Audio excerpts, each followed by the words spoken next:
Voy a proceder a compartir pantalla.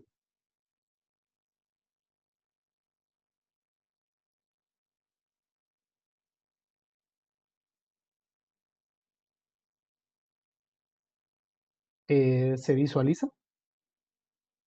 Sí, sí se ve. Sí, se ve.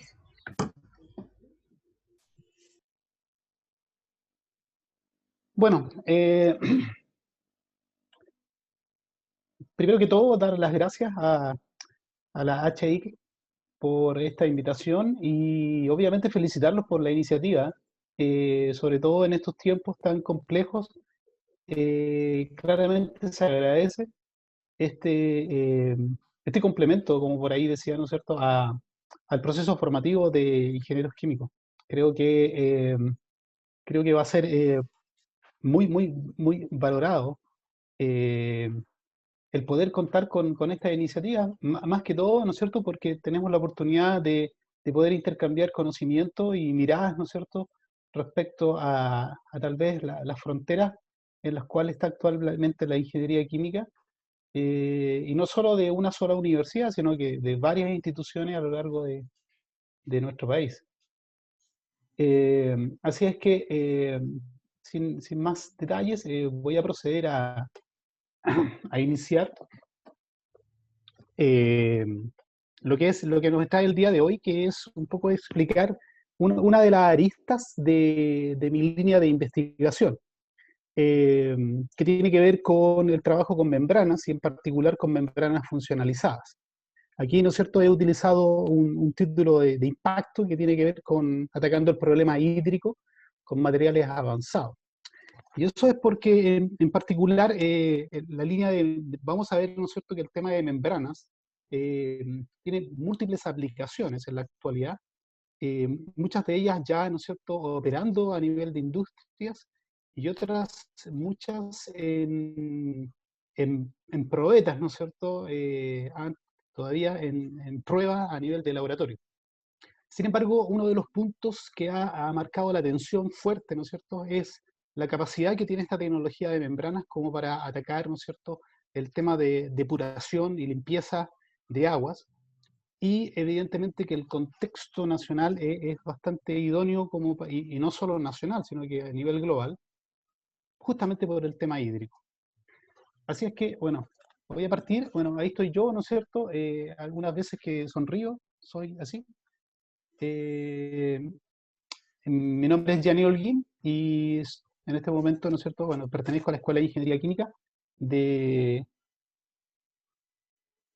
de la Universidad Católica de Valparaíso. Y como decían por ahí, soy ingeniero civil químico y obtuve mi doctorado, ¿no es cierto?, también en ingeniería química en la Universidad de Queensland, en Australia, donde me especialicé evidentemente en esta área, ¿no es cierto?, de separación vía membranas. ¿Qué es lo que vamos a visualizar en particular en esta presentación? Dado que el tema de membranas en general es un tema que no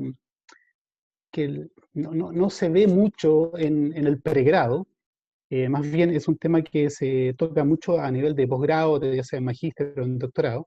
A nivel de pregrado es muy poco lo que se ve. Por lo tanto, me veo en la necesidad, ¿no es cierto?, en la necesidad de establecer algunas bases, ¿no es cierto?, conceptuales. Primero vamos a dar una pequeña introducción para contextualizar el drama hídrico, en particular que vive nuestro país.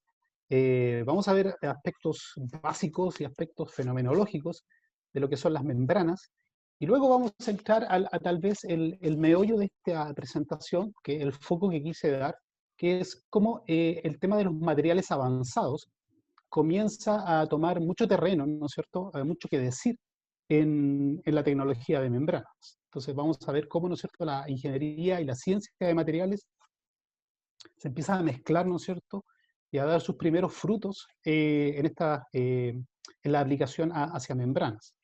Y finalmente vamos a ver, obviamente, qué está pasando actualmente con estas técnicas o con estas tecnologías en lo que es justamente la limpieza, la depuración de aguas. Bueno, en primer término, creo que la foto es bastante impactante importante, y esta es una foto que no está muy lejos de acá. El drama hídrico en Chile en particular es bastante serio, y lo vamos a recorrer rápidamente en base a información bastante reciente. En primer término, tener una perspectiva global de que el drama no solo es en nuestro país, sino que también se traslada a otras latitudes. Ustedes pueden ver un poco acá, ¿no es cierto?, este gráfico del mundo donde se observa en las barras azules la cantidad de agua fresca disponible, una estimación de agua fresca disponible por continente, y la distribución de población. Y pueden ver, ¿no es cierto?, cómo entre el hemisferio occidental y el hemisferio oriental están de alguna forma las cosas intercambiadas. En Asia, por ejemplo, la cosa es bastante crítica, ¿no es cierto? Hay una gran población y una baja distribución de agua, o sea, casi un tercio del agua fresca disponible en este momento se encuentra en Asia, pero Asia en este momento contiene más del 60% de la población mundial. Por lo tanto, tenemos un serio problema de distribución, ¿ya? Afortunadamente en América Latina, en términos generales y macro, tenemos todavía, ¿no es cierto?, una buena proporción entre la cantidad de agua fresca disponible y la cantidad de población. Sin embargo, cuando llevamos este problema al Chile actual y acotamos, ¿no es cierto?, nuestro sistema y lo llevamos a nuestro país, lo que están viendo acá, lo traté de hacer así como lo más procesista posible, ¿ya?, como para entenderlo desde el punto de vista de un balance de masa propio, ¿no es cierto?, de la ingeniería química. A pesar de que estoy mostrando aquí, ¿no es cierto?, un balance de volumen, así, los profes de balance de masa me van a matar por esto, pero no es necesario de que salga a flote.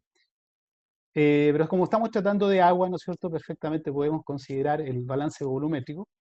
Si tengo, ¿no es cierto?, una caja negra, ¿no es cierto?, que engloba a todo el Chile, el sector productivo y el consumo, digamos, humano, podemos ver de que el agua que se necesita captar para alimentar a este proceso es alrededor de 1826 metros cúbicos segundo.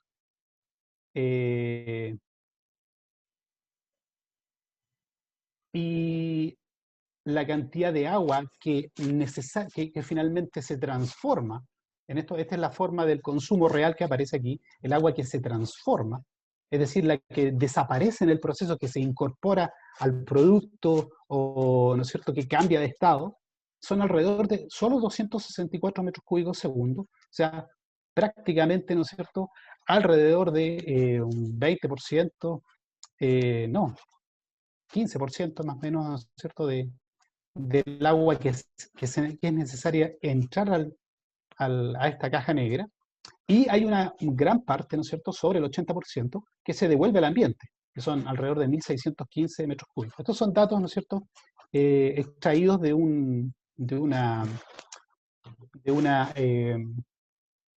estudio muy bueno que, ¿no es cierto?, que entregó el año pasado la Fundación Chile, que se llama la radiografía del agua. Por lo tanto, son datos bastante actualizados. Entonces ustedes pueden ver que se necesita un caudal de alrededor de 1800 metros cúbicos por segundo, necesarios, ¿no es cierto?, para que las cosas funcionen en Chile, y gran parte se devuelve al medio ambiente. El problema es cómo se devuelve al medio ambiente, ¿no es cierto? Ese es otro punto. ¿Qué tan contaminado se devuelve al medio ambiente? Ahora, si miramos del punto de vista de quién es el que está utilizando esta agua, aquí tienen un gráfico por sector, por sector económico, ¿no es cierto?, donde pueden ver ustedes la captación, es decir, estamos viendo estos 1826 metros cúbicos que están acá, y pueden ver que casi el 70% de esta agua es captada para el sector energético, todo lo que son las plantas de generación de energía, ya sea termoeléctrica, hidroeléctrica, etc. O sea, es una gran proporción. Y en segunda instancia está el sector agrícola. Y observen que el sector, por ejemplo, minero, que está por acá, representa solo un 1%. Es bastante poco, y el consumo humano alrededor de un 3%. Pero este es el agua que es necesaria captar. O sea, no hay que hacer una inferencia acá respecto a que ese, por ejemplo, el sector de energía, el que está consumiendo, no. Está captando el agua, la está usando, pero no necesariamente, ¿no es cierto?, la está transformando. Para eso vamos a ver el siguiente gráfico, que es el consumo real, esa etapa, ¿no es cierto?, que les mostré en el balance al principio, que nos dice cuánta agua realmente es la que está desapareciendo, se está transformando, está pasando a ser parte de otra cosa. Y aquí la figura cambia drásticamente. En el gráfico anterior, el sector que mayor agua necesita para trabajar es el sector energético, con casi el 70% del total de agua. Pero sin embargo, el sector energético finalmente solo consume una cantidad minúscula de agua, es decir, la mayor parte del agua que el sector energético capta, finalmente la devuelve a el medio. Y en general el sector energético devuelve el agua en muy buenas condiciones, ¿ya? Pero observen, aquí aparece, ¿no es cierto?, el gran consumidor de agua en Chile. El gran consumidor de agua es el sector, o digamos, la actividad agrícola. Más del 90% del agua es consumida por este sector, es decir, el agua es efectivamente, desaparece, cambia de estado, obviamente, ¿no es cierto?, pasa a ser parte, ¿no es cierto?, del crecimiento de frutas, verduras, etc. Y observen el sector minero, ¿no es cierto?, que es solo un 3% del consumo real de agua aporta y el potable alrededor de un 13%. Por lo tanto, uno de los sectores económicos que más agua, ¿no es cierto?, consumen realmente es el sector agrícola, ¿ya? Ahora, una cosa es la demanda, ¿no es cierto?, que es lo que acabamos de ver, lo que se necesita captar de agua para trabajar, lo que se necesita realmente consumir de agua, es decir, cambiar de estado, hacerla desaparecer. Pero por otro lado, tenemos cuál es la oferta que hay de agua, es decir, cuánta agua hay disponible. Bueno, aquí es importante mencionar que a nivel de Chile las estadísticas o los datos son tal vez un poco más difusos, básicamente debido, ¿no es cierto?, a la variabilidad que existe en las fuentes naturales de agua. Pero tanto la Fundación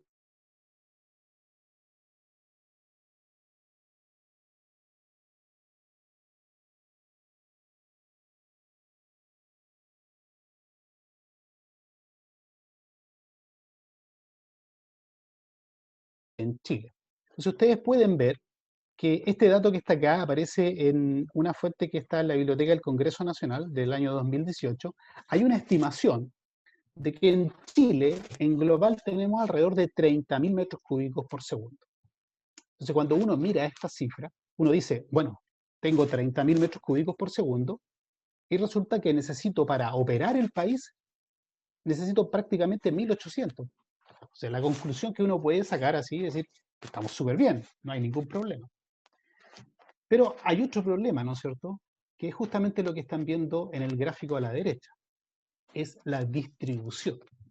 Esto es básicamente como el tema económico, ¿no es cierto? Como cuando dicen, bueno, Chile, estamos a puertas de ser un país desarrollado con un ingreso per cápita, pero que está muy, muy cercano a los países de desarrollo, pero el problema es otro, el problema es la distribución, ¿no es cierto?, de la riqueza dentro del país.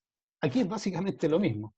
Tenemos a nivel macro, tenemos un superávit de agua, ¿ya? Un superávit de disponibilidad de agua, pero sin embargo tenemos el gran problema de la distribución, y eso obviamente tiene que ver con las naturalezas geográficas de nuestro país, ¿no es cierto?, con la tremenda extensión desde el extremo norte al extremo sur, y ustedes pueden verlo acá, ¿no es cierto?, eh, cómo tenemos estos son distintos cuencas asociados a algunos ríos famosos y que pueden ver en el número que está ahí, ¿no es cierto?, los metros cúbicos segundos disponibles de agua. Entonces pueden ver cómo, ¿no es cierto?, en el extremo norte, el río Loa, ¿no es cierto?, uno de los más famosos en el norte, tenemos caudales que son muy pequeños, ¿ya?, alrededor de un metro cúbico al segundo. Están así, es un caudal tan pequeño que existen sectores, aquellos que conocen esto, donde prácticamente el río se seca, ¿no es cierto?, aparentemente, sigue por cursos subterráneos. Y luego bajando, ¿no es cierto?, hacia el sur, voy teniendo cuencas tal vez un poco más generosas, como el río Huasco, el río Elqui, en la zona central, el río Maipo y Maule, alrededor de 200, 300, el Gran Biobío, ¿no es cierto?, con 700 metros cúbicos por segundo, y llegamos, ¿no es cierto?, hasta uno de los ríos, hasta el río, o la cuenca del río más caudaloso que hay en Chile, que es el río Báquer, en la región de Aysén. Estamos hablando alrededor de 3.500. Por lo tanto, hay una desigualdad tremenda, ¿no es cierto?, en la distribución. Y ese es un gran problema, porque a pesar de que necesito, ¿no es cierto?, una baja cantidad de agua para hacer operar nuestro país, resulta que esa cantidad de agua, ¿no es cierto?, no está disponible donde está concentrada gran parte de la población del país, que es justamente en la zona central. Y ese es el gran dilema, ¿ya? Ese es el drama hídrico que tenemos, y ese drama hídrico se traduce en lo que ya pueden ver ustedes acá. La Fundación Chile, el año pasado, dentro de su análisis, elaboró, ¿no es cierto?, lo que se llama la brecha hídrica, que ustedes pueden ver acá, y básicamente es una razón bastante simple entre la cantidad de agua que necesito captar para procesar una determinada zona, una determinada cuenca, y la oferta versus la oferta disponible. Es una división, ¿ya? ¿Cuántos metros cúbicos necesito captar para que todo funcione? Dividido por la cantidad de metros cúbicos que están disponibles. Y pueden ver aquí, ¿no es cierto?, los valores más altos que se encuentran en rojo son aquellas cuencas donde tengo una cantidad mucho mayor de agua necesaria de captar respecto a la que está disponible. Y aquí aparecen algunos lugares que yo creo que ustedes ya lo han conocido, lo han escuchado tal vez en las noticias, pero tenemos algunos lugares, y en particular acá en la quinta región y en la cuarta región, donde las cosas están bastante complejas. Toda la cuenca de los ríos La Ligua y Petorca son zonas donde la cantidad de agua que se necesita es tremendamente superior, ¿no es cierto?, a la cantidad de agua disponible. A eso se trata la brecha hídrica. Pueden ver acá, ¿no es cierto?, aquellas cuencas que están en rojos, ¿no es cierto?, que se llama una brecha hídrica alta, en donde existe una extrema presión, ¿no es cierto?, sobre el recurso hídrico. Se necesita mucha agua y hay muy poca agua disponible. ¿Y por qué? Porque, bueno, básicamente, por ejemplo, las cuencas de Petorca y de La Ligua son cuencas donde existe mucha agricultura, ¿no es cierto? Mucha actividad de cultivo de paltas, que son cultivos que requieren mucha agua. Por lo tanto, en el último tiempo prácticamente nos hemos tenido enfrascado, ¿no es cierto?, en una crisis hídrica tremenda en esta zona, que ha llevado básicamente a incluso cuestionarse, ¿no es cierto?, la actividad económica de esta zona en particular. Entonces pueden ver aquí, ¿no es cierto?, cómo tenemos cuencas con mucha brecha hídrica, lo cual significa un estrés hídrico, significa una sequía muy grande y obviamente significa o se puede traducir en que tenemos que ver qué hacer en estas áreas.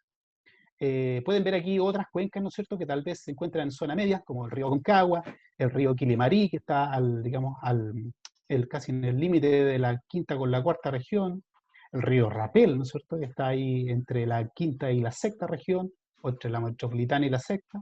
Y, ¿no es cierto?, aquí aparece el río Maipo, ya tal vez un poco más generoso, pero pueden darse cuenta de que todo esto está centrado entre la región central y las regiones tercera, cuarta, quinta, sexta y séptima regiones. Básicamente toda la parte central de Chile es donde en este momento hay un estrés hídrico, pero sumamente preocupante.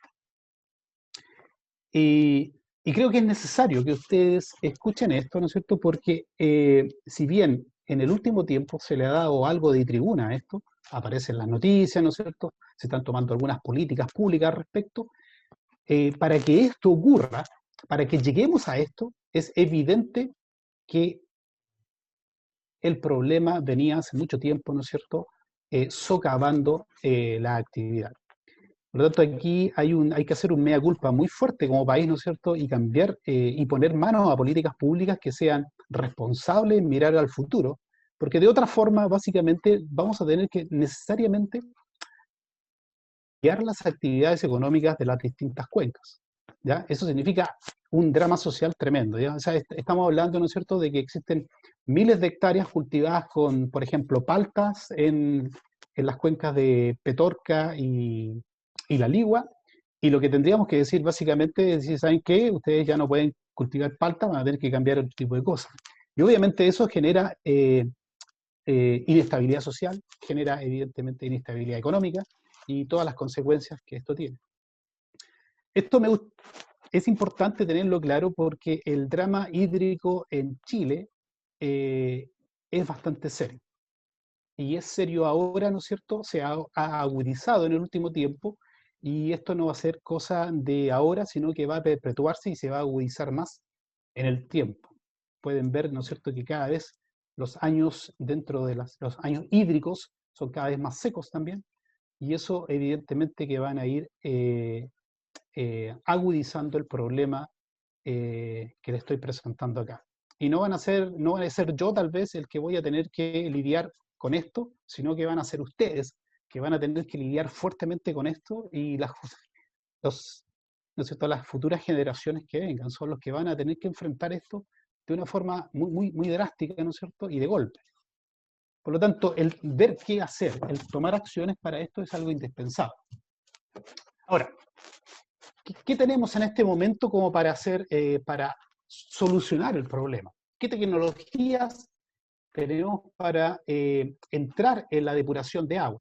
Y cuando hablo de depuración de agua, estoy hablando de tomar agua, ¿no es cierto?, que ha sido utilizada, lo que se llama el reuso de agua, o tomar agua, ¿no es cierto?, que está inadecuada para ya sea el consumo humano o para el consumo, ¿no es cierto?, o para el uso agrícola, o para el uso industrial, y, ¿no es cierto?, transformarla para que esté adecuada. Para eso existen muchos procesos, algunos de ellos conocidos por miles de años, como los procesos físicos, ¿no es cierto?, decantación, sedimentación, filtrado, digamos, básico, son procesos muy conocidos. Procesos químicos, como los temas de floculación, coagulación, ¿ya? Procesos biológicos, son procesos que han entrado en boga, ¿no es cierto?, en las últimas décadas, fuertemente con tratamientos de lo que se llaman los tratamientos secundarios de agua, que permiten, ¿no es cierto?, remover sobre todo lo que son materia orgánica, ¿ya? Y se han ocupado muy fuertemente en el tema de la depuración de aguas servidas, ¿ya?, para el tratamiento de la materia orgánica. Están los procesos térmicos que se utilizaron fuertemente en las décadas pasadas, sobre todo para efectos de la separación de agua salada, ¿ya?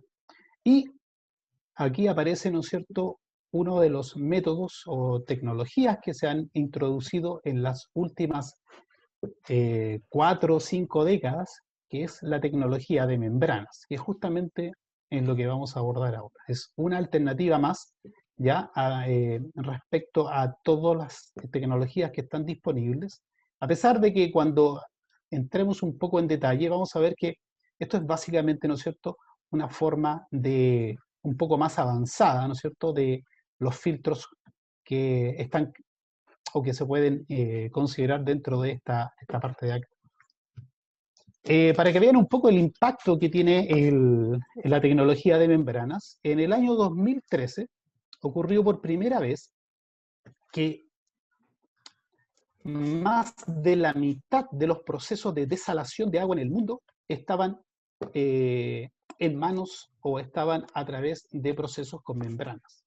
Específicamente el año 2013 fue como el punto de quiebre, no sé si fue el 2012-2013, donde de toda la industria de desalinización en el mundo, casi un 63%, que son estas dos que están acá, casi un 64% estaba ya en manos de procesos vía membranas, ya sea osmosis reversa, que es el proceso dominante, u otros procesos, ¿no es cierto?, de separación utilizando membranas. Todos los procesos adicionales, en particular los procesos térmicos, quedaron, ¿no es cierto?, rezagados. Hay que entender que antiguamente, ¿no es cierto?, la desalación de agua se realizaba preferentemente por procesos térmicos, es decir, se evaporaba el agua, ¿no es cierto?, para extraer o para separarla de la sal. Un proceso que tiene un nivel de intensidad en el uso de energía, pero salvaje, ¿ya?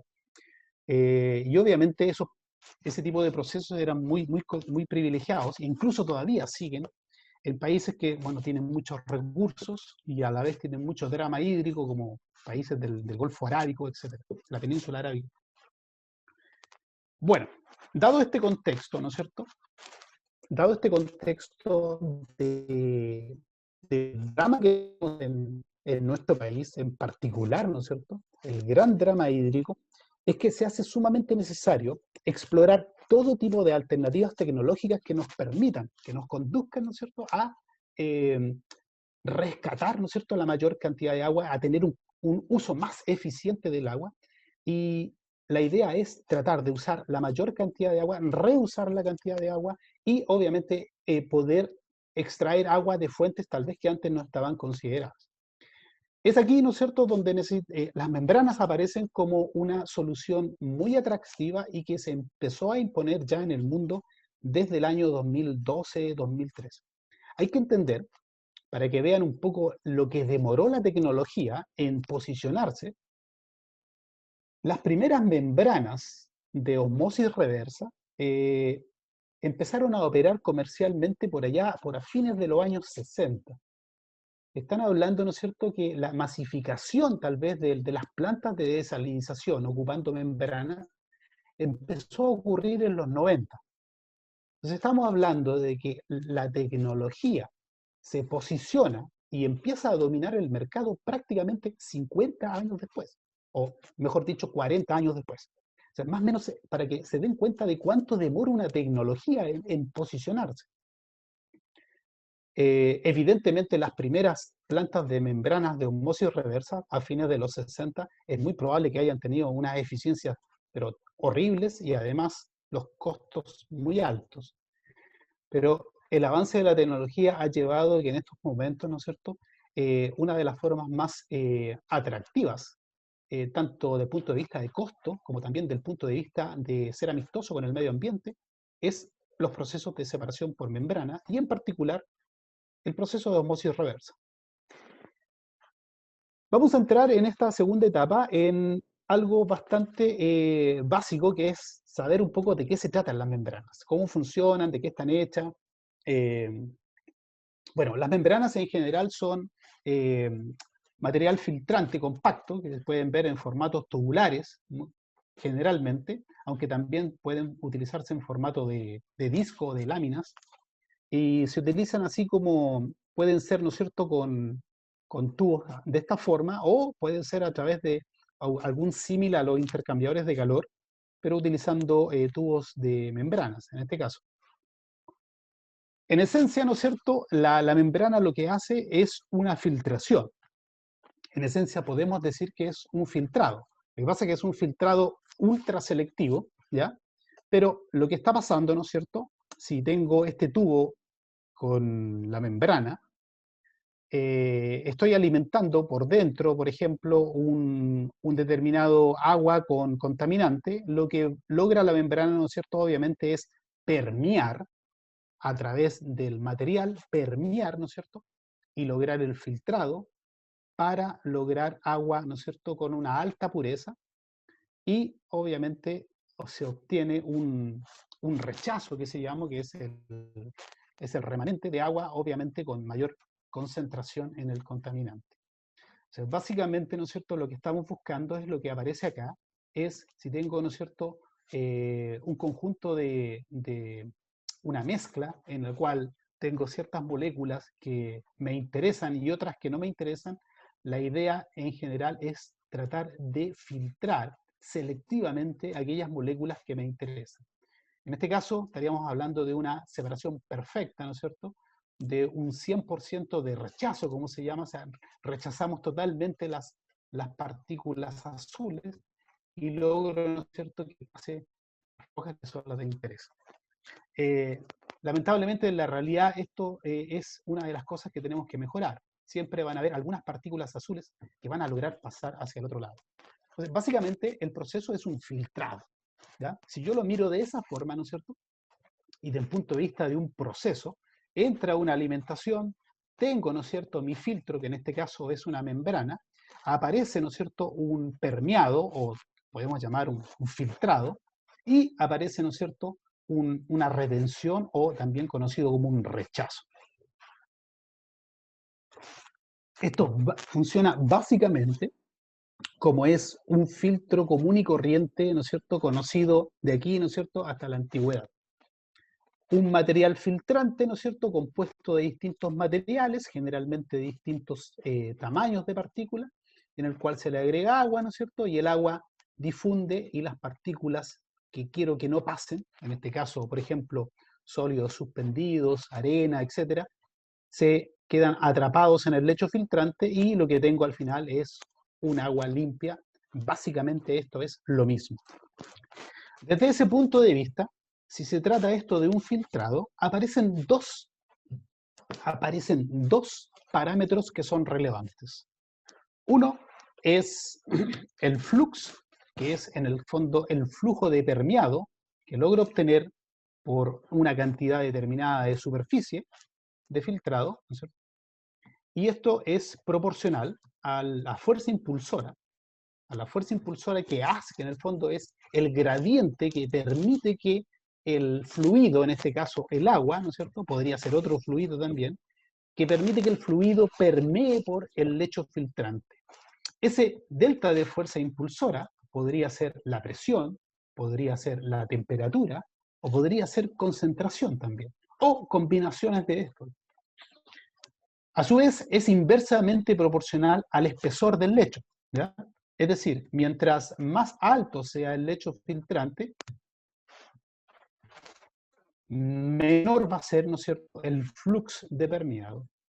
Y obviamente es también inversamente proporcional al área del lecho filtrante. Es por eso que generalmente la medida que tenemos, o que se utiliza para el caso de agua o de algún solvente líquido, es litros o kilos por hora y por metro cuadrado. Es generalmente la ecuación o las unidades que se utilizan en preferencia. Este es el primer parámetro de relevancia, el flux. El segundo parámetro de relevancia es el rechazo del compuesto X. Y el rechazo es básicamente, ¿no es cierto?, un cociente, una razón entre la cantidad del compuesto X que no permeó y obviamente la cantidad de X que yo alimenté. Por lo tanto, mientras más alto el rechazo, evidentemente que mejor es mi membrana, mejor es el filtrado selectivo que hice. ¿Ya? En el fondo es una medida de la calidad del filtrado. Por lo tanto, tengo dos grandes parámetros, el flux y el rechazo. ¿Por qué menciono estos dos parámetros? Porque van a ser dos de los parámetros principales para medir qué tan buena es una membrana, ¿no es cierto?, al momento de aplicarla, por ejemplo, a la desalinización de agua o a la depuración de aguas, limpieza de metales pesados, etcétera, etcétera. Aquí tienen algunos datos que tomé rápidamente para darse una idea. Aquí tienen los flux de algunas aplicaciones de filtrado y aquí tienen la selectividad.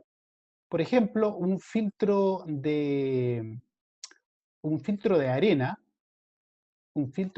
lento, que en el fondo es básicamente un lecho que tiene arena y le agregamos agua para que permee, tiene flux que andan alrededor de los 1000 litros por hora metro cuadrado y con selectividades que están por debajo del 99% de rechazo de sólidos suspendidos, ¿ya?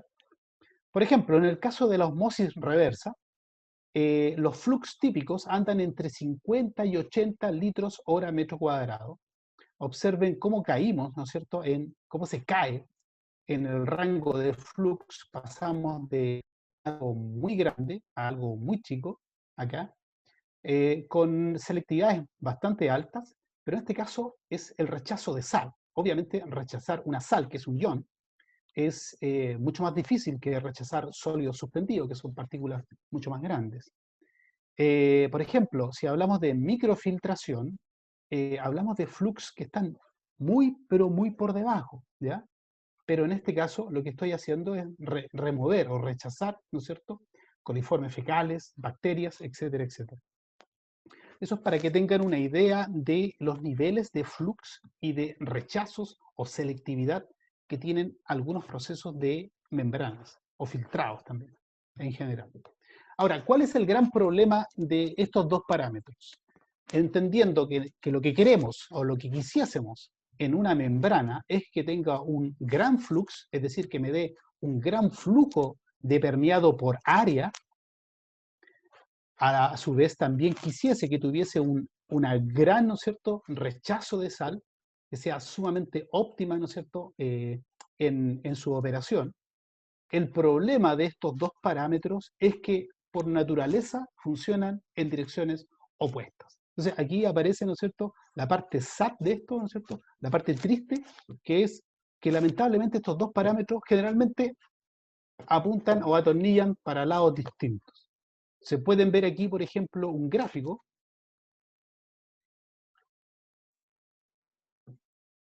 Aquí pueden ver un gráfico de una membrana que se utiliza para la separación de hidrógeno, para gases, ¿ya? Y pueden ver aquí la selectividad y aquí el flux, ¿ya? En otras unidades, que son los barros, y pueden ver, ¿no es cierto?, que cada punto representa un hecho experimental.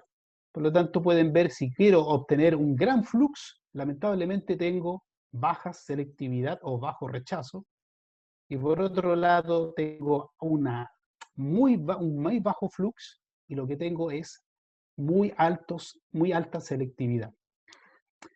Esto es en general cómo funciona estos dos parámetros. Y es lamentable. Por lo tanto, al final lo que tengo que tratar de hacer, ¿no es cierto?, es ¿y quién finalmente va a mandar? Es una optimización económica. O sea, puedo sacrificar mi flux y tener un rechazo alto, o sacrificar el rechazo y tener un flux alto. Evidentemente, lo que va a primar ahí, ¿no es cierto?, es buscar el óptimo económico en estos casos. Ahora, actualmente, ¿en qué se utilizan estas membranas? Generalmente las tenemos en distintos tipos de utilización, de usos. Desalinización, que es uno de los usos más comunes, en remoción de contaminantes, como bacterias, virus, como metales disueltos en agua, en depuración, como eliminación de colorantes u otros agentes, y también en separación de gases, ¿ya? Para separar, por ejemplo, hidrógeno, helio, algunos gases livianos, para separar aire también, ¿ya? Separar el nitrógeno del aire o el oxígeno del aire. En fin, aplicaciones hay muy diversas en este momento, pero en particular yo me quiero centrar en el tema agua. Entonces les voy a mostrar aquí este gráfico que lo encontré muy interesante. Es cómo, ¿no es cierto?, el agua va siendo depurada a distintos niveles utilizando distintos tipos de procesos que son procesos de filtrado, ¿ya? Al principio, procesos físicos, digamos, una malla simplemente, y filtros de arena, que su objetivo es básicamente filtrar sólidos suspendidos, donde tenemos tamaños de partícula que pueden andar alrededor de los 10 micras, ¿ya? Pero de luego vienen procesos que ya utilizan membranas, procesos de microfiltrado, ultrafiltrado, nanofiltrado y osmosis reversa. Y a medida que vamos avanzando, vamos achicando, ¿no es cierto?, voy teniendo la posibilidad de remover distintos tipos de especies que están asociados a los tamaños. Puedo remover bacterias, por ejemplo, con el ultrafiltrado, me puedo asegurar eliminar virus, ¿ya? Y estoy hablando de límites de partícula de alrededor de 100 nanómetros. Pero, en particular, lo que nos atrae, lo que me trae a mí, ¿no es cierto?, y cuál es mi especialidad, es trabajar en este rango de acá. Estoy trabajando en lo que se llama nanofiltración, ¿no es cierto?, que de alguna forma se apega a la osmosis reversa. Estamos hablando de poder separar a nivel de macromoléculas, iones y moléculas, acá. Estamos hablando de un orden de dimensión de 1 nanómetro. Por lo tanto, quiero que piensen que en un filtro de arena, que tal vez pueden tener el filtro de arena de la piscina, en la casa o en cualquier lado, ¿no es cierto?, lo que están filtrando son sólidos, que tal vez el más pequeño puede tener un tamaño de 1/10 de 1 milímetro. Claro, de 1/10 de 1 milímetro. La décima parte de 1 milímetro. Sin embargo, lo que estamos o lo que vamos a ver acá, ¿no es cierto? Se trata de poder filtrar moléculas, iones. Por lo tanto, estamos hablando de un orden de dimensión atómico.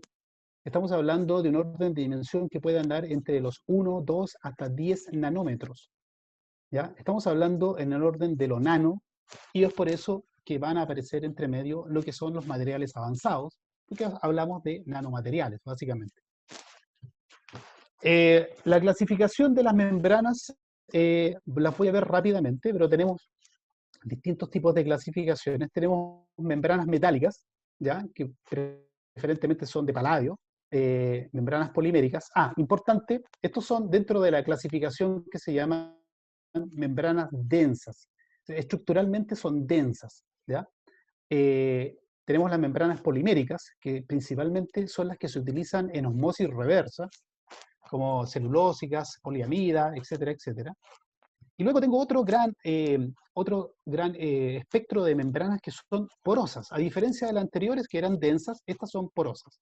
Y ahí tengo membranas mesoporosas, microporosas, donde destaca mucho las membranas de sílice, de alúmina, las que se llaman las matrices organometálicos, los MOF, zeolitas, membranas de carbono, donde aparecen nanotubos de carbono, etcétera, grafeno, etcétera, etcétera. Tengo dos tipos, yo les presento esta clasificación, que básicamente es la más instructiva del punto de vista para entender cómo funcionan las membranas. Membranas densas, donde aparecen las poliméricas, que son las que dominan el mercado para osmosis reversa, y las membranas porosas, en este otro caso, que son las membranas en las cuales está la tecnología emergente y en la cual yo estoy desarrollando. Para que se den cuenta de que clasificación de membranas hay muchas, y hay muchos intentos por ahí de hacer clasificación, esto lo encontré en Google para que se den una idea de que hay una vasta clasificación o formas de clasificar membranas, ¿ya? Yo la que acabo de mostrar, dividiendo en membranas densas y porosas, es la más idónea, ¿no es cierto?, para lo que quiero después. Pero hay un montón de intentos de clasificación.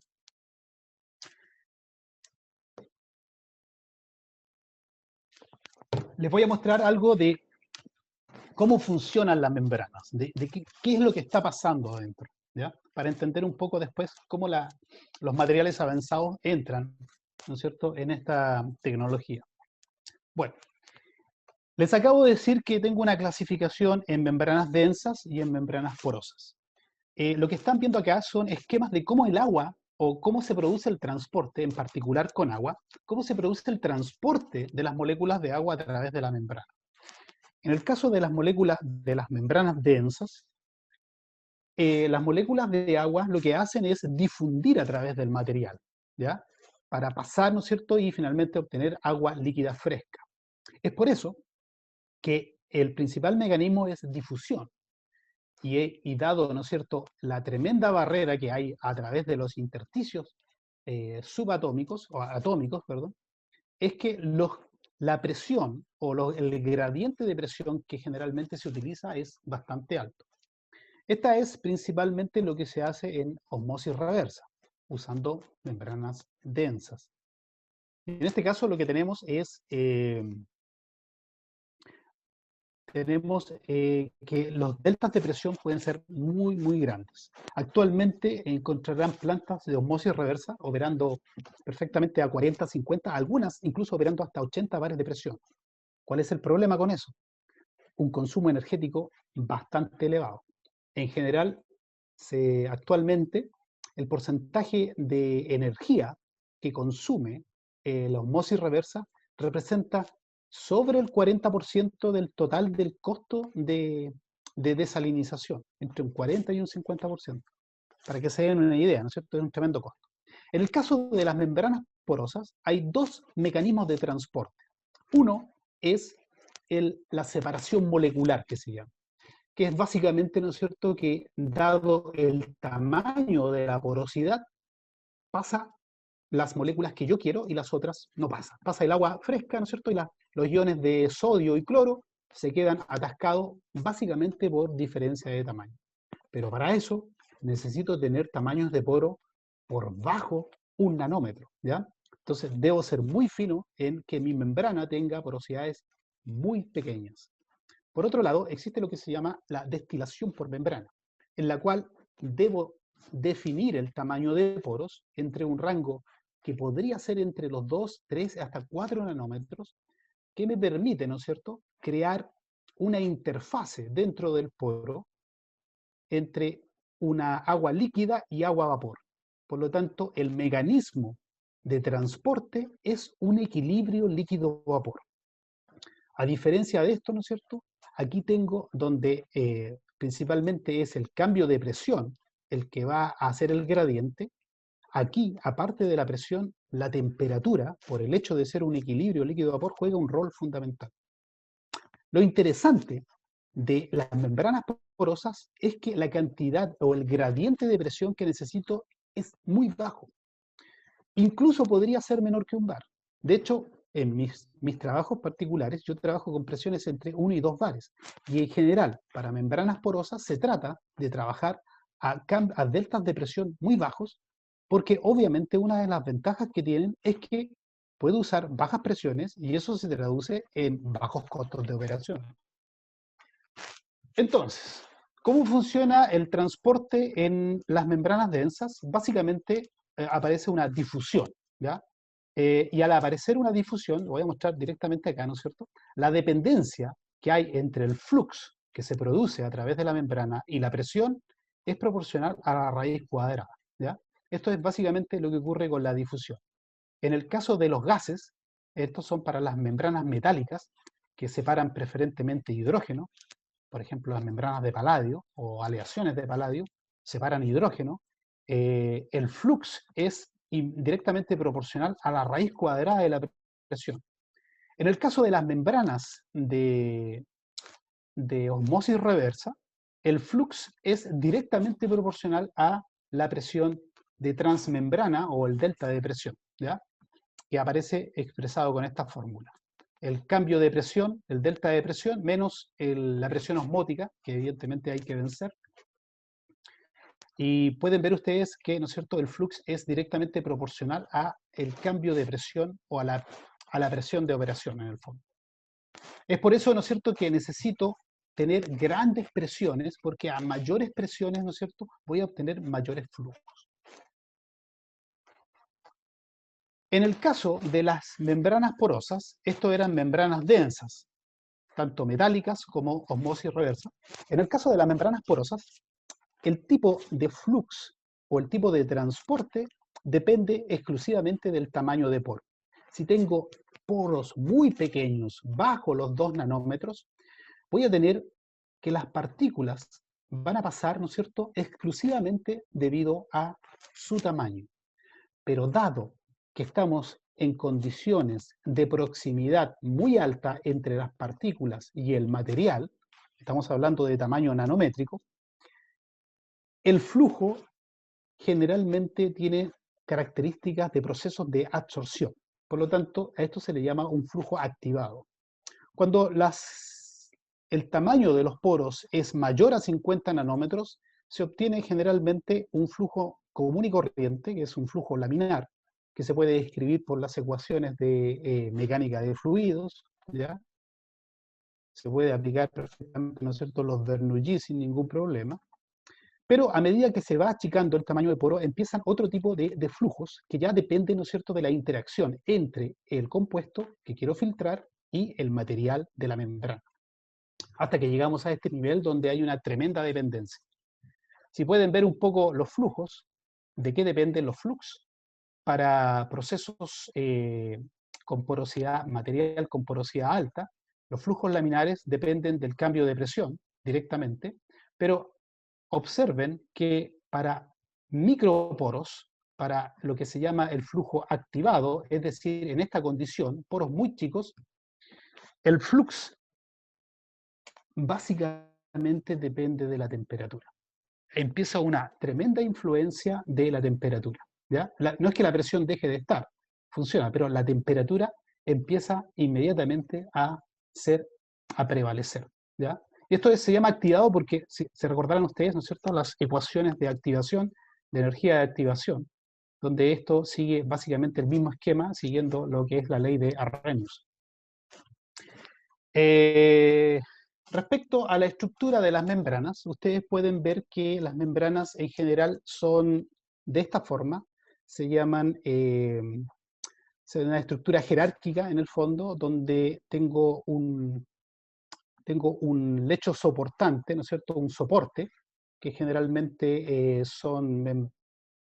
en el caso de las membranas porosas se trata de algunos inorgánicos como alúmina, por ejemplo, o sílice, o titanio.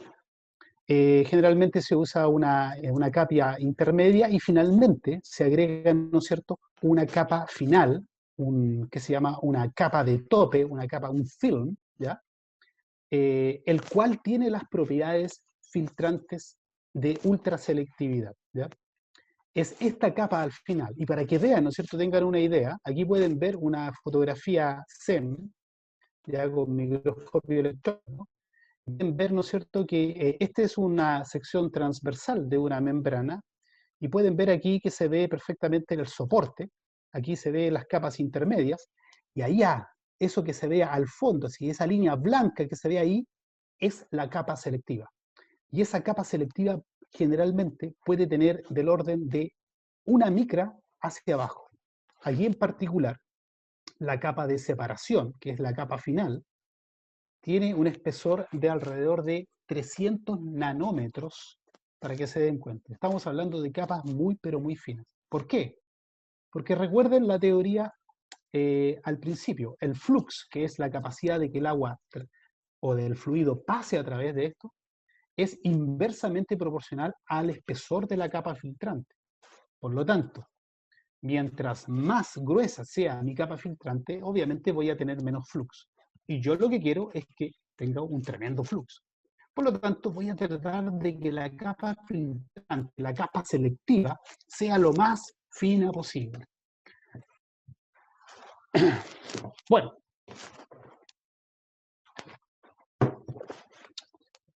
entendiendo más o menos cómo funcionan estas membranas, ¿no es cierto? Que las membranas en el fondo, ¿no es cierto?, se trata de que el agua transite a través de los poros, en particular, ¿no es cierto? Me voy a centrar acá en las membranas porosas, que es como la tecnología emergente y en la cual yo me estoy desarrollando, pero siempre la vamos a estar comparando con osmosis reversa, que por otro lado son membranas densas, porque osmosis reversa y sus membranas densas son las que dominan el mercado actualmente. Pero vamos a ver después que tienen una serie de desventajas. Si quiero lograr, ¿no es cierto?, que mis membranas sean espectaculares, es decir, que tengan tremendos flux y que tengan tremendas selectividades o rechazo, entonces tengo que hacer algo. Y para eso, esta diapo que aparece acá. Las principales parámetros que les dije para las membranas, para la operatividad, es el flux y es la selectividad. Por lo tanto, si yo lo que quiero, ¿no es cierto?, es manejar el flux, ¿no es cierto?, lo que debiese hacer es mover el gradiente impulsor. Si recuerdan la fórmula que di al principio, el flux es directamente proporcional al gradiente impulsor. Mientras más gradiente, mejor. ¿Cómo puedo manejar eso? Claramente eso es externo. Lo puedo manejar fácilmente, puedo aumentar la presión, puedo aumentar la temperatura. Eso lo puedo manejar yo sin problema. La otra forma de mejorar el flux es disminuyendo la resistencia del material, ¿ya? Obviamente hay materiales que son más resistentes que otros. Puedo disminuir la resistencia. Y, tal cual lo vimos en la fórmula, disminuir el espesor. Mientras menos espesor tenga en mi lecho filtrante, obviamente voy a tener más flux. Pero esta propiedad y esta otra propiedad son del material. Entonces, si yo quiero modificar la resistencia y quiero modificar el espesor, necesariamente debo intervenir el material. Por otro lado, la selectividad o el rechazo, que era como la medida de calidad del proceso de filtrado de la membrana, ¿de qué depende? Bueno, Obviamente depende del tamaño de los poros, del tamaño intersticial que tenga el material. Si estoy trabajando con membranas porosas, y como les mostré anteriormente, va a depender exclusivamente del tamaño de poro que tengo. Si yo quiero separar agua cuya molécula tiene un diámetro de alrededor de 2.6 angstrom y lo quiero separar de los iones de sodio que tienen tamaños iónicos de alrededor de 6 angstrom, lo ideal sería tener poros que no pasen de los 5 angstrom. Por lo tanto, esto se trata de manejar el tamaño de la porosidad. Por otro lado, también puedo manejar la afinidad química. Porque si tengo una membrana o un material que le gusta el agua, obviamente el agua va a pasar sin problema. Sin embargo, si tengo un material que ofrece resistencia al agua, un material como se llama hidrófobo, entonces el agua no va a pasar en gran cantidad. Y si yo lo que quiero es que pase el agua, entonces estoy atornillando para el otro lado. Entonces, si yo quiero manejar la selectividad o el rechazo de la membrana, debo manejar algunos parámetros como el tamaño de la porosidad que tiene y también necesito manejar la afinidad química. Y todo eso está asociado al material. O sea, finalmente, todo esto se traduce en tener, ¿no es cierto?, un material adecuado. Es por eso que entra, ¿no es cierto?, la funcionalización de material, la funcionalización de las membranas. Es por eso que se llaman membranas funcionalizadas, porque voy a diseñar el material de las membranas para que cumplan una función específica, o más o menos que cumplan una función. Y para eso coloqué la imagen aquí de una membrana, ¿no es cierto? Y les puedo mostrar aquí. Si quiero manejar el espesor, lo voy a hacer con técnicas de deposición de film o técnicas de deposición de capas finas. Si quiero manejar el tamaño del poro, voy a hacer un control de tamaño de poro. Si quiero manejar la afinidad química del material, voy a buscar que sea más hidrofóbico, más hidrofílico, o voy a tratar de privilegiar la atracción-repulsión del material con lo que yo quiera separar. Todas estas acciones las puedo desarrollar en más o menos grados. La pregunta es, ¿cómo? Y aquí lo ven. Primero, si quiero manejar el tamaño de poros, una de las alternativas, ¿no es cierto? Aquí tengo una representación de sílica porosa. La sílica porosa al natural tiene esta distribución de poros, más o menos, ¿ya? Que se mueven entre los 2 y los 8 angstrom. Pero resulta que yo quiero ocupar la sílica para separar el agua, y la molécula de agua anda por aquí, pero los iones de sal están por acá.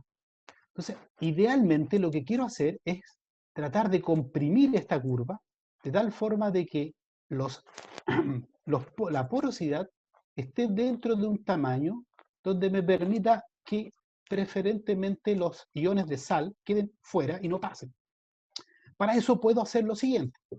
En el caso de la sílica, ¿no es cierto?, está bastante estudiado que si yo a la sílica estándar, cuyo tamaño de poro se mueve entre 2 y 8 angstrom, esa es la sílica natural, si ustedes le agregan óxidos metálicos, pueden lograr comprimir el tamaño de los poros.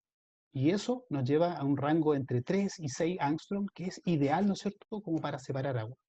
Si yo quiero agrandar los tamaños de los poros, yo puedo adicionar surfactantes, y esos surfactantes, dependiendo del tipo de surfactante y con mucha precisión, me puede llevar el tamaño de poros a niveles sobre los, por ejemplo, los 15, los 20, 25, 30 o 40 angstrom, con una precisión increíble.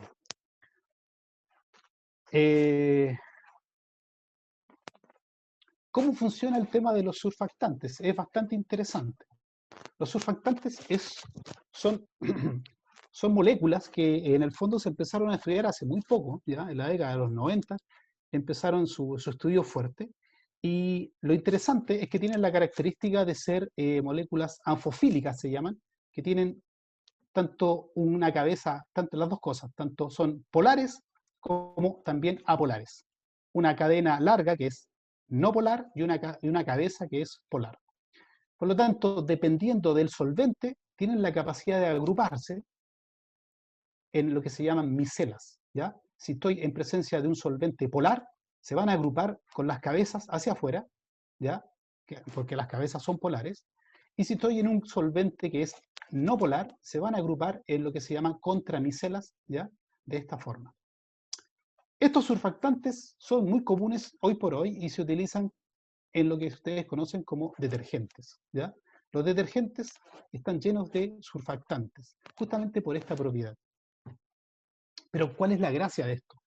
Que cuando yo manejo estos surfactantes y los manejo en determinadas proporciones, elijo el surfactante, lo manejo en determinada proporción, voy a formar estas micelas. Y si empiezo a aumentar la concentración, puedo formar estos arreglos de micelas, ¿ya? En los cuales sobre ellos les puedo colocar una matriz, por ejemplo, inorgánica, una matriz de sílice, puede ser una matriz de alúmina, una matriz de titania, ¿ya? Y al formarse la matriz del inorgánico, van a quedar atrapadas estas formaciones tubulares de micelas, pero como son orgánicos, las micelas, luego hago un proceso de calcinación y se evaporan. Y lo que me queda, ¿no es cierto?, son canales perfectos. Lo que están viendo ustedes abajo son fotografías de materiales, o de que se llama nanoestructurados, que tienen la característica, ¿no es cierto?, de tener tamaños de poro, pero sumamente uniformes. Y yo les digo, así, a ciencia cierta, ¿no es cierto?, que lograr eso es sumamente fácil y ordinario. Lo podrían hacer ustedes incluso en la casa. ¿Cuál es el problema? Tomar estas fotos es sumamente caro. Ese es el gran problema, ¿ya? Pueden ver aquí, ver ustedes algunos materiales que tienen tamaños de poros que pueden andar en los 20 nanómetros con una uniformidad, pero increíble, ¿ya? Ahora, lograr que el material en general tenga todo ese tamaño a veces es difícil, pero basta con que gran parte lo tenga y uno logra el objetivo. Por lo tanto, ustedes pueden perfectamente decir, ¿saben qué? Quiero tener un material que tenga un tamaño de poro de 35 nanómetros, eligen el surfactante adecuado, lo someten a este proceso y les aseguro que si toman las fotos van a tener esos poros como panales de abeja, ¿no es cierto?, de 35 nanómetros más o menos. Eso funciona bastante certero. Pero también existen otras nanoestructuras que se han utilizado para controlar el tamaño de poro. Y aquí aparecen lo que se llaman los nanotubos de carbono. Los nanotubos de carbono son estructuras, son fases distintas, ¿no es cierto?, del carbono, el mismo carbón que conocemos como grafito normalmente, estructurados de otra forma, en distintas fases. Aparecen los nanotubos de carbono, y lo interesante es que el diámetro de los nanotubos de carbono actualmente se pueden regular o se puede sintetizar con el diámetro a gusto perfectamente, de una forma bastante simple. Están así que venden nanotubos de carbono, obviamente no son baratos, pero los venden. Yo quiero nanotubos de, no sé, de 2 nanómetros de diámetro y te los venden, ¿ya? El rango de los diámetros varía fuertemente, ¿no es cierto? Puede ser entre casi 1 nanómetro hasta 100 nanómetros. Y ustedes pueden ver acá, ¿no es cierto? Esto es una foto de una membrana en la cual se recubrió con nanotubos de carbono. Por lo tanto, lo que ven ahí, esas tiritas, son efectivamente nanotubos de carbono. Pero lo que obtenemos con eso es que los poros que van quedando prácticamente son muy, pero muy pequeños y muy ajustados. Una de las materiales que ha emergido fuertemente ahora, pero a nivel de estudios, aún no ha irrumpido, ¿no es cierto?, ¿no es cierto?, en una comercialización firme, es el grafeno. El grafeno, la gracia que tiene es que es un material nanoestructurado y que tiene, ¿no es cierto?, la gran gracia de formarse en 2D. Es decir, es una plancha, ¿no es cierto?, una estructura 2D de átomos de carbono con una simetría, pero increíble, ¿ya? El espacio que tiene, el tamaño de poro, el intersticio que hay, más o menos anda del orden de los 0,2 nanómetros, ¿ya? Es muy pequeño. Por lo tanto, esto no se puede utilizar para filtrar ningún tipo de cosa. Sin embargo, existen algunos estudios actualmente en lo que han hecho es tratar de hacer agujeros en la malla de grafeno. Esto es como una malla de gallinero, ¿no es cierto?, en la cual empiezo a hacer agujeros cuyos agujeros tienen tamaños más grandes, que pueden llegar entre 0,4 y 0,6 nanómetros, y eso me lo deja en categoría, ¿no es cierto?, de ser ideal como para poder usarlos en filtrar moléculas que sean más o menos de estos tamaños, como por ejemplo el agua.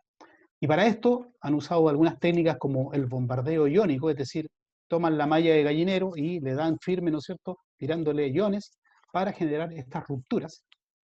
O se hace también a través del moldeo con nanopartículas. Se aplican nanopartículas, por ejemplo, de níquel, de cobre, y se forma el grafeno alrededor de ellas y luego se eliminan las nanopartículas dejando los intersticios de los tamaños que ustedes quieran. El problema de esto es que es una tecnología muy de punta y obviamente es carísima y difícil de lograr. O sea, no es fácil, ¿no es cierto? No en cualquier lado tengo el bombardeo iónico disponible como para hacer esto. El otro tipo de modificación es el control de afinidad, ¿ya? Es cómo hago que mi material tenga cierta afinidad por los compuestos, sea más hidrofóbico, es decir, no le guste el agua, o sea más hidrofílico, etc. Y para eso lo que generalmente se hace es incorporar, por ejemplo, alguna fase de carbón dentro, ¿ya? Porque el carbono generalmente es repelente al agua, no le gusta mucho el agua, por lo tanto se hace una incorporación no covalente, es decir, no conectada, dentro de la estructura porosa, o se incluye, ¿no es cierto?, dentro de la estructura del material se incluye algunas cadenas de carbono, lo cual se llama, ¿no es cierto?, la incorporación covalente, ¿no es cierto?, de cadenas de carbono que le infieren, ¿no es cierto?, a una estructura, por ejemplo, la sílica natural. La sílica es esos cristales que vienen en los zapatos como para absorber humedad. Eso es sílica. Por lo tanto, a la sílica le gusta el agua. Entonces, lo que hago es agregar, ¿no es cierto?, dentro de la estructura atómica de la sílica, le ingreso algunas moléculas o cadenas de carbono que en el fondo le infieren, ¿no es cierto?, perdón, le otorgan cierto carácter hidrofóbico. No 100%, pero sí cierta repelencia al agua. Existen otras formas de control de afinidad que es más avanzada. En estos nanomateriales, como los vimos anteriormente, ¿no es cierto? Yo puedo hacer perfectamente que adentro de estos canales, dejar, ¿no es cierto?, algunos compuestos en particular. Y para eso lo que se hace generalmente es que se trabaja el interior del material para que queden estos generalmente radicales, perdón, estos conectores hidróxilos, o que se llaman grupos silanoles, perdón, eso es cuando se trata de decir, estos grupos radicales, no radicales, grupos hidróxilos, ¿no es cierto?, que quedan dentro de las cavidades, yo la puedo aprovechar la existencia de esto como para adosar ciertos compuestos, por ejemplo, que se ocupa mucho con algunos aminas, etcétera, lo cual va a generar este tipo de características. Y obviamente lo que puedo hacer, o lo que me va a permitir, es que en vez de pasar cualquier molécula a través de este conducto, van a pasar solamente aquellas moléculas que tienen afinidad con el compuesto que yo coloque, ¿ya? Esta es otra forma de utilizar el concepto de atracción-repulsión. Otra forma de lograr la hidrofobicidad, que es una de las afinidades más estudiadas, es lo que se llama el proceso de grafitado. Pueden ver ustedes a la derecha una muestra de un material, ¿no es cierto?, con un alto grado de repelencia al agua, ¿ya? Que hoy por hoy ya se empiezan a comercializar algunos materiales altamente hidrofóbicos, es decir, que les cae una gota y la gota obviamente ni siquiera traspasa y se cae finalmente por gravedad. Y eso se hace nuevamente aprovechando la presencia de estos conectores hidróxilos con, por ejemplo, actualmente se ocupa mucho lo que son los perfluorosilanos o compuestos silanados, en particular los perfluoros con fluoruro, y se reemplazan y se conectan esto, ¿no es cierto?, y quedan estos fluoruros aquí conectados. Es la condición fluorada de la superficie genera una tremenda hidrofobicidad, ¿ya? Es muy interesante, ¿no es cierto?, cómo se puede trabajar esto. Así también, en vez de fluoruros, se puede cambiar, se puede usar otras cosas, ¿no es cierto?, y se obtienen resultados también muy interesantes. El problema de todo esto, ¿no es cierto?, es que estos compuestos generalmente no son muy baratos, y eso finalmente conduce a que este tipo de materiales no son muy baratos tampoco. La última parte, ¿no es cierto?, de la funcionalización, de cómo trabajo y diseño el material, es el espesor.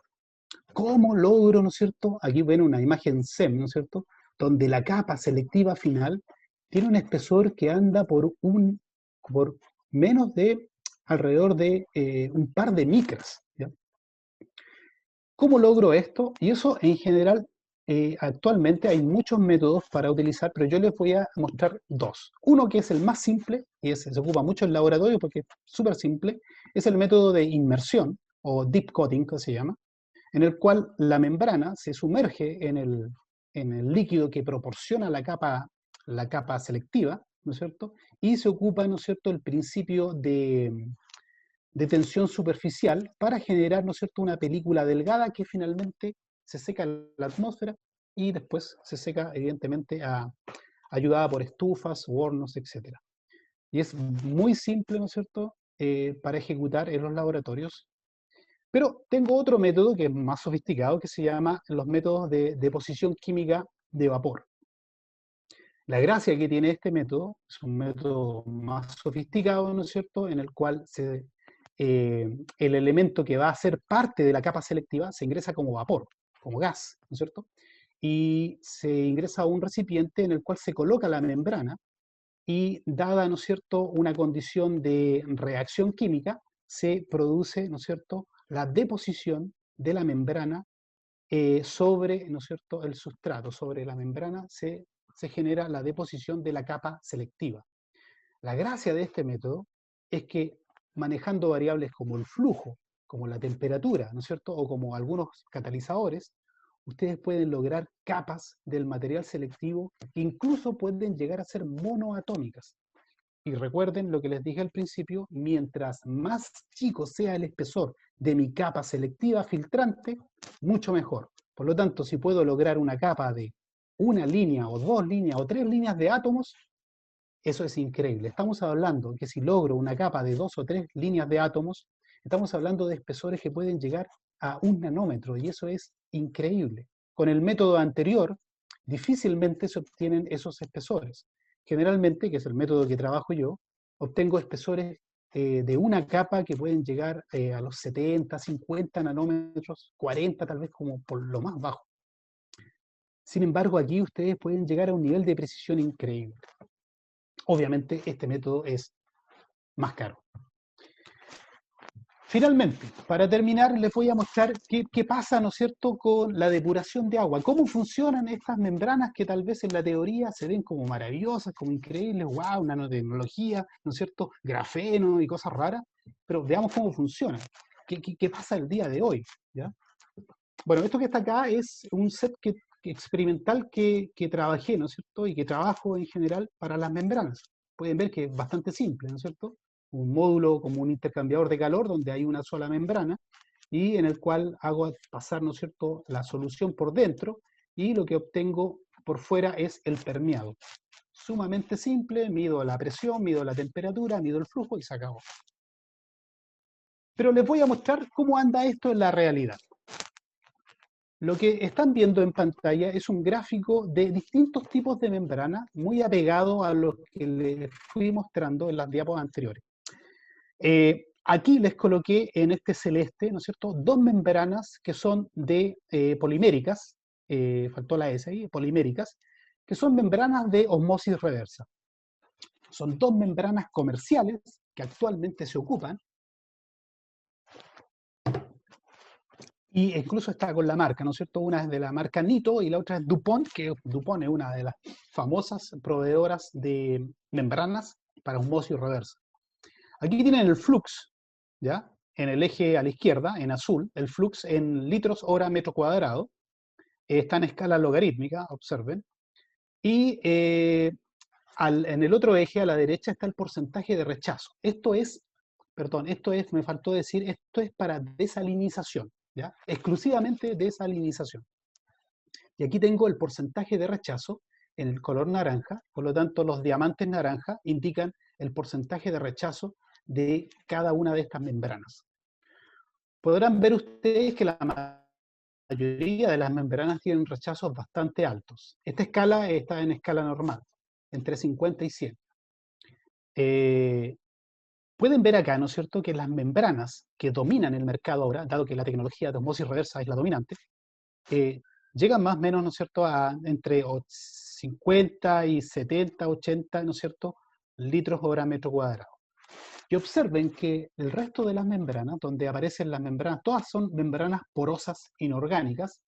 Hay membranas de carbón sílica, sílica meso, sílica microporosa, sílica con óxidos metálicos, sílica grafitada con estos perfluorosilanos y cis-fluoruros, o sea, solo silanos. Hay nanotubos de carbono, que está en su sigla en inglés. Está el óxido de grafeno y carbón microporoso.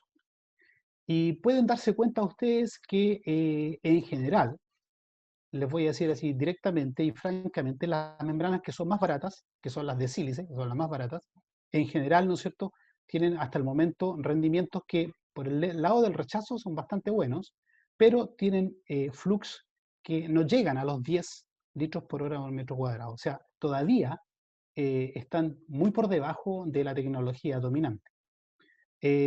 Aquí está, por ejemplo, una de las membranas que yo estoy trabajando, que si bien tienen un flux mucho mayor, el rechazo todavía está, ¿no es cierto?, en duda. Las membranas grafitadas han dado muy buenos resultados con flux que llegan alrededor de los 20, y con muy buenos rechazos. Es una de las alternativas interesantes. Pero observen aquí, los nanotubos de carbono son realmente increíbles. Podemos llegar hasta flux que pueden ser hasta 10 veces o más veces, casi un orden de magnitud mayor que todo lo conocido hasta ahora, ¿ya? Sin embargo, el gran problema de esto es que son carísimos, ¿ya?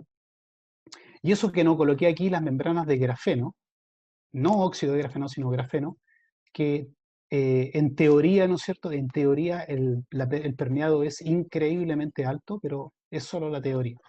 Membranas de óxido de grafeno que han dado muy buenos resultados con flux de alrededor de 40 y rechazo sobre el 99, y las de carbón microporoso, que también es una variante que se ha estudiado mucho, donde han llegado a obtenerse resultados impresionantes, alrededor de 200 litros por metro cuadrado y con rechazos de alrededor de un 98%. Entonces, cuando ustedes ven esto que está acá y comparan con la tecnología dominante, dicen, bueno, en realidad, ¿no es cierto?, tengo membranas que son son increíbles, ¿ya? Buenos rechazos, tremendos flux. Bueno, ¿cuál es el problema? ¿Por qué no están dominando? Evidentemente, esta tecnología que está acá es una tecnología que empieza a investigarse recién a principios de los años 90. Esta es una tecnología que empezó a investigarse en los años 60. Y ahí está un poco que hagan la analogía del tiempo que le tomó a la tecnología de osmosis reversa en posicionarse, 40 años. Esta es una tecnología que recién está en su etapa de niñez, básicamente, ¿ya?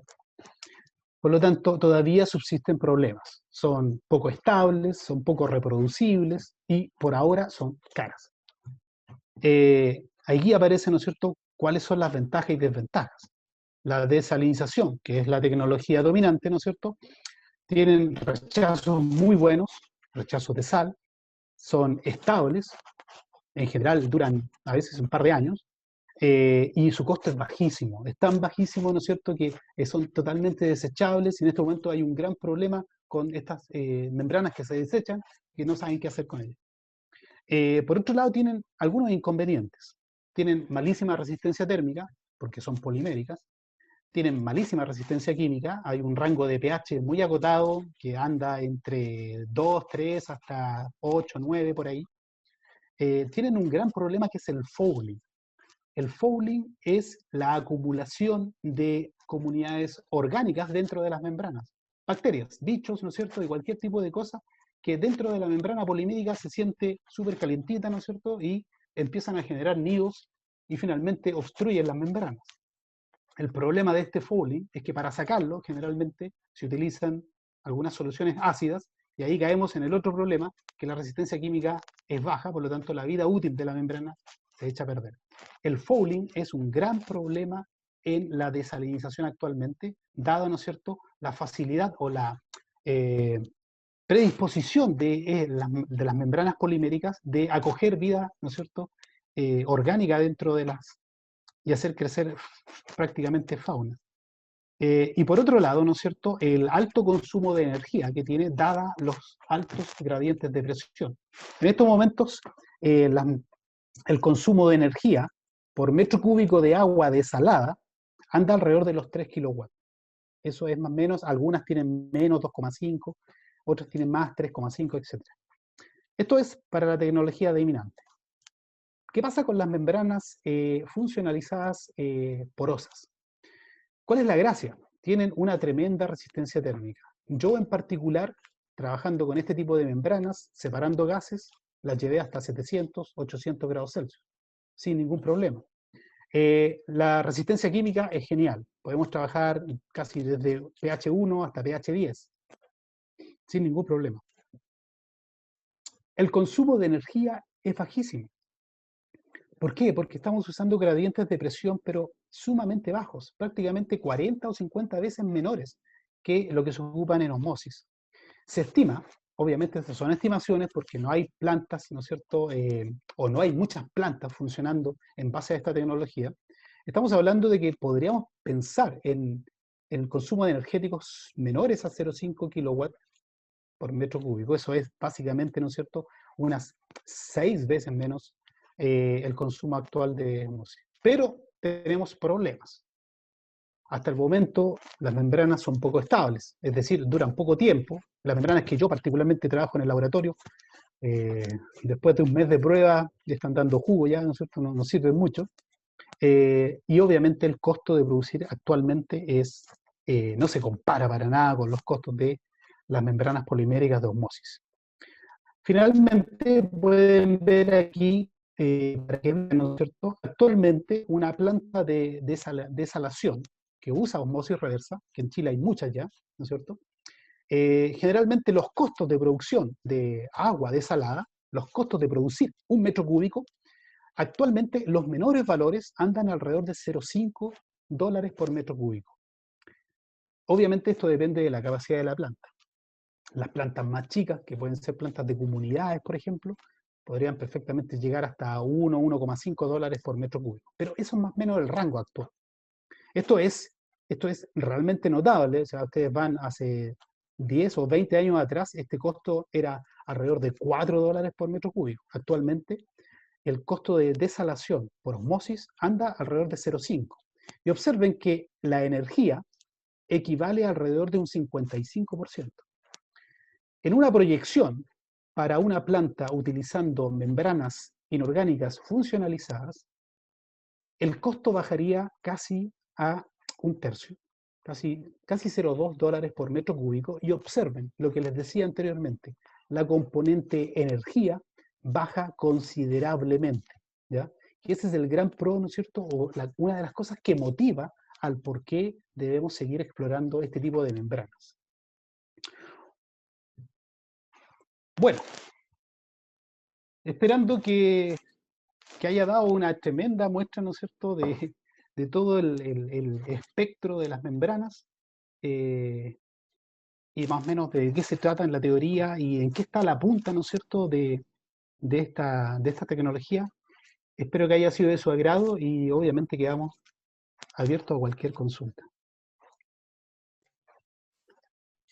Muchas gracias, profesor. Sin duda un tema muy interesante. Como equipo HIC le queremos agradecer por esta instancia, por haber compartido con nosotros esta información y en virtud del tiempo, si es que alguien tiene una duda, puede escribirla o puede activar su micrófono.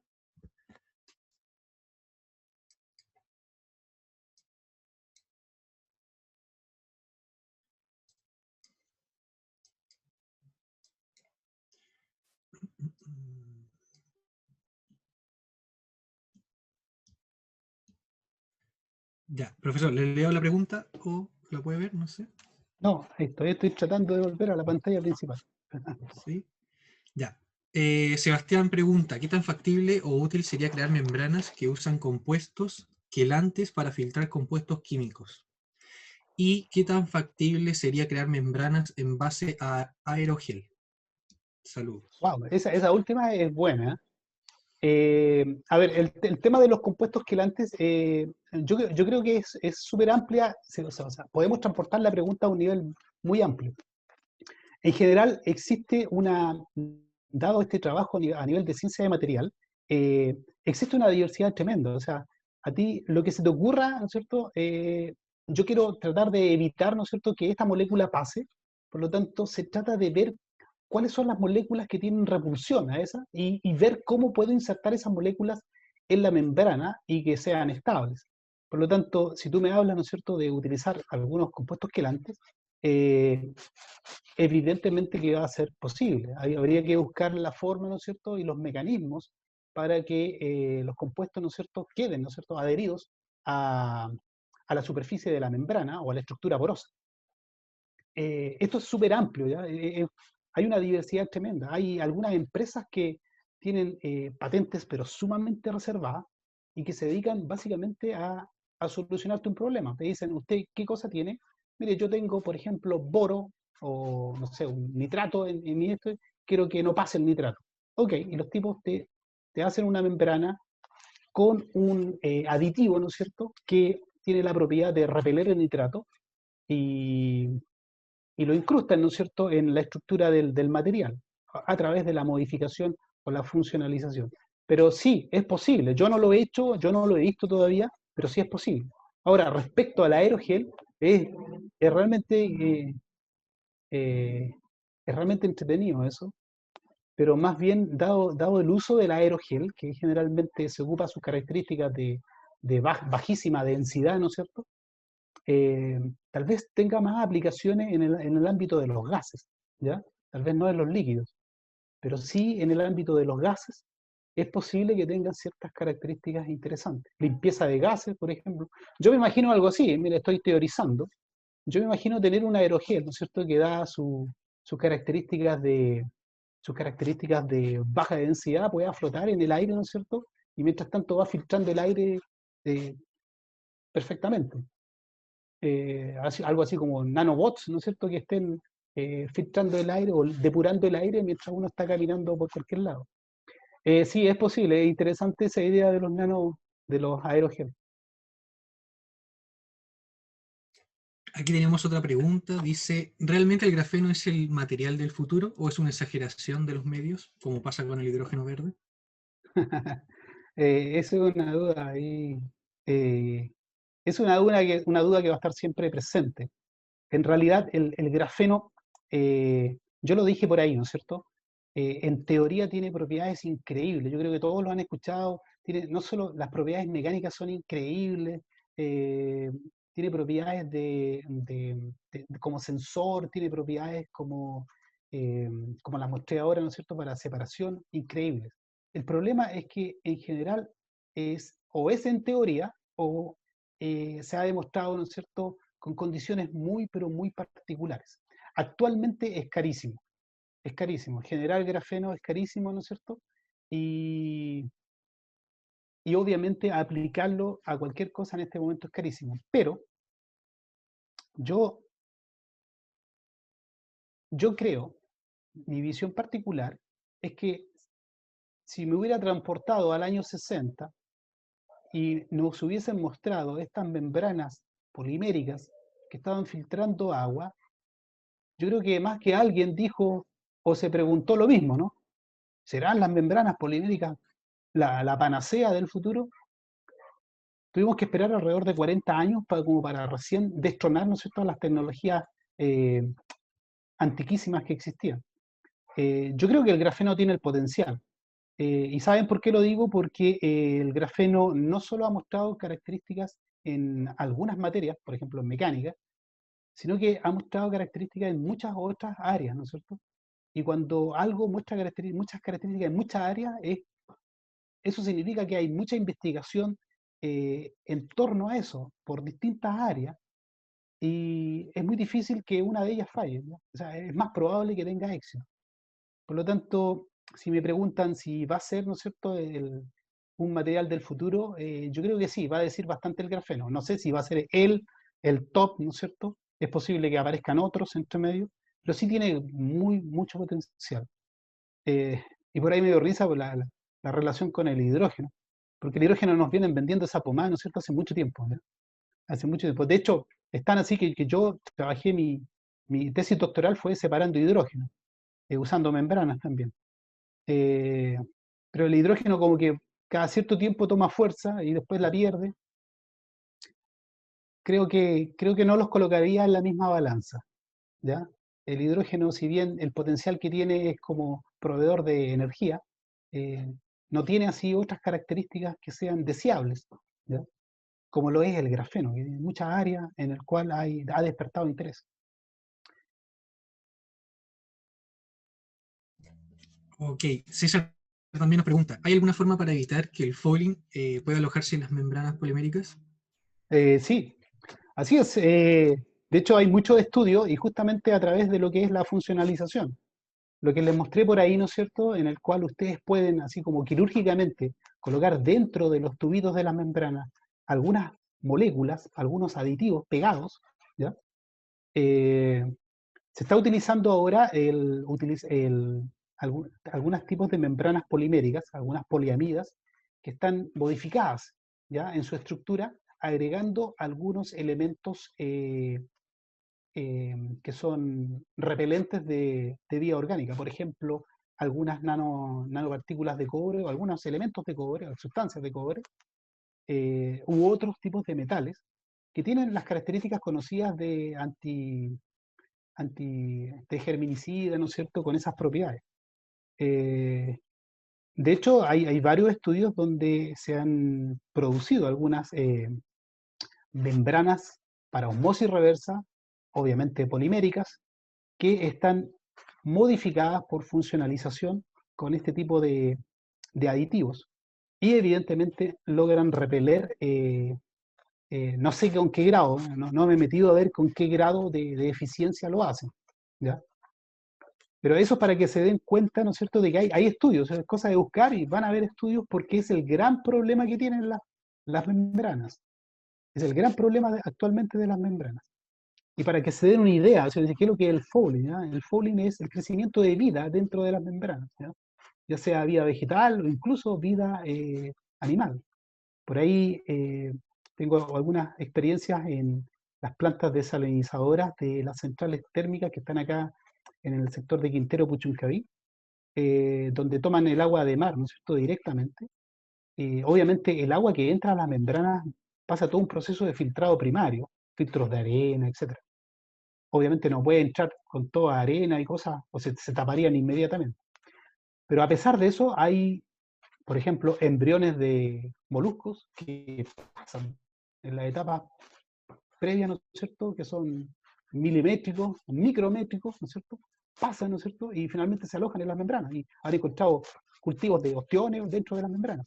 Entonces estoy exagerando igual, pero para que se den cuenta de qué es lo que es. Ok, y tenemos una última pregunta que dice que varias investigaciones recientes hablan sobre los micros contaminantes que existen en el mar, como el microplástico. Al momento de desalinizar con membranas porosas, ¿se considera la eliminación de estos microcontaminantes al momento de filtrar o es un post-tratamiento? Eh, a ver, si estamos hablando de microplásticos, estamos hablando en general de polímeros, ¿ya? Y cuando hablamos de polímeros, en general hablamos de moléculas grandes, ¿ya? Entonces hay que tener claro que en general lo es polipropileno, poliestireno, en general son cadenas estructurales grandes. Eh, por lo tanto, si bien, aquí lo digo claramente, o sea, desconozco, ¿no es cierto?, de si habrán micropolímeros muy chicos, entiendo, ¿no es cierto?, que por muy chicos que sean, por el hecho de ser polímeros, debiesen ser cadenas moleculares, macro cadenas moleculares, y es muy probable que estén tal vez en el orden, justamente la palabra, en el orden de los micros, de los micrones. Pero todo lo que les conversé estamos más abajo de eso, estamos en el orden del nano. Por lo tanto, tengo seguridad, ¿no es cierto?, de que si existen moléculas, micropolímeros metidos en el agua, que tal vez pasen las etapas de filtrado primario, con filtros de arena y ese tipo de cosas, eh, estoy más que seguro, ¿no es cierto?, que los procesos de membranas van a ser capaces de filtrar eso. No, no hay duda alguna, ¿ya? Ya sea las membranas de osmosis reversa o las membranas porosas, van a ser totalmente capaces de filtrar eso, dado el tamaño molecular, ¿ya? Ahora, otra cosa es que esas membranas, ¿no es cierto?, sean, o que esos micropolímeros finalmente sean un contaminante que perjudique la estructura, ¿ya? Eso también puede ocurrir. Podría perfectamente ocurrir que el contaminante tal vez se filtra, es decir, no pasa en el agua sale libre del contaminante, pero el contaminante se adhiere a la membrana, como en el caso del fouling, pero puede ser un caso químico, digamos, físico-químico, que se adhiera a la membrana y finalmente afecte la estructura o la taponee físicamente también, que es otro problema. Muchas gracias, profesor. Al parecer no hay más preguntas, ya no hay más aquí en el chat. Agradecerle nuevamente por esta instancia. Ah, aquí nos preguntaron algo. Y esta sería la última consulta. Dice, ¿en qué condiciones se encuentra la posibilidad de desarrollar la industria de membranas? A ver, Mario, a qué te refieres ahí con la industria de membranas? ¿O la producir membranas o para la aplicación de las membranas? A producir membranas, ya. Eh, sí, a producir membranas yo creo que, a ver, aquí hay una pregunta muy interesante. Aquí hay una pregunta interesante porque la industria de las membranas en este momento, obviamente como es la osmosis reversa la que domina el mercado, tenemos muchas industrias que están dedicadas, pero fuertemente para nutrir, ¿no es cierto?, y proveer al mercado mundial de desalinización. Eh, y ahí, bueno, yo les puedo nombrar algunas, les mostré DuPont, ¿no es cierto?, la Dow Chemical, que son empresas monstruos, ¿no es cierto?, que en producción de membranas. Y, y entender también que, dadas las condiciones geográficas de algunos países, existen algunos liderazgos naturales, ¿ah? Por ejemplo, Israel tiene una experticia tremenda en desalinización, España también, eh, Arabia Saudita, y existen muchas empresas que son de estos países, españoles, israelitas, que tienen tremendos, ¿no es cierto?, desarrollo en estas áreas de membrana. Ahora, respecto a las membranas porosas, que son como la técnica, existen en este momento una muy baja participación en el mercado, ¿ya? Por ahí, por ejemplo, la empresa Dow Chemical, que es una de los monstruos en producción de membranas para osmosis, empezó la producción de membranas cerámicas inorgánicas, porosas, yo creo que a fines en esta década, o sea, a principios del 2010, 2012, por ahí, pero con un nivel de participación minúsculo, si estoy hablando de que en el total del mercado de membranas, las membranas inorgánicas, porosas, deben representar con suerte el 2 o el 3% del total, el resto son todas de osmosis reversa. Eh, por lo tanto, si tú me preguntas que las condiciones, la posibilidad de desarrollar la industria de membrana, en este momento es bastante, ¿ya?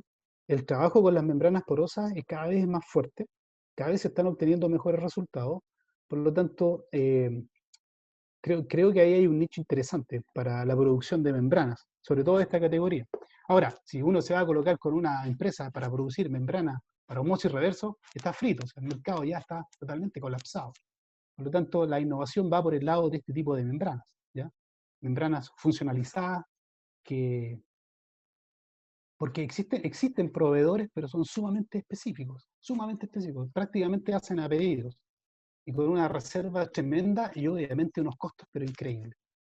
Eh, por lo tanto, evidentemente que las condiciones en este momento, si ahora vamos a ver cuáles son las condiciones, por ejemplo, si yo quisiera colocarme con una empresa para producir este tipo de membranas más avanzadas, ¿no es cierto?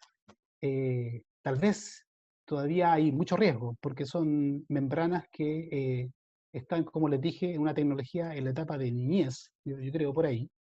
Hay que esperar que un par de años como para que se solidifique. Sin embargo, eso no quita, ¿no es cierto?, que determinados tipos de membranas dentro de estas ya están siendo producidas, ¿no es cierto?, en menor escala, pero existen las condiciones. Pero en general, ¿no es cierto?, yo creo que para producir este tipo de membranas, a nivel un poco más masivo, vamos a tener que esperar un tiempo, ¿ya?, para solucionar sobre todo los problemas de estabilidad. O sea, que las membranas duren más y obviamente una vez que las membranas ya tengan buenos flux, buenos rechazos y sean más estables, se van a empezar a aventurar o las condiciones estarían menos riesgo, ¿no es cierto?, para aventurarse en este tipo de producción. Yo creo que si tengo que responder, ¿no es cierto?, que las condiciones favorables todavía les falta un par de años como para entrar en una producción más fuerte de este tipo de membrana. Ya, profesor, muchas gracias por su tiempo y por presentarnos estos conocimientos. Agradecer también a todos los participantes de la charla. Los invitamos a que sigan conectados en las siguientes charlas el día jueves, si mal no recuerdo. También a este mismo horario también tendremos la siguiente charla respecto a este tema. Muchas gracias y nos estamos viendo. Muchas gracias a todos.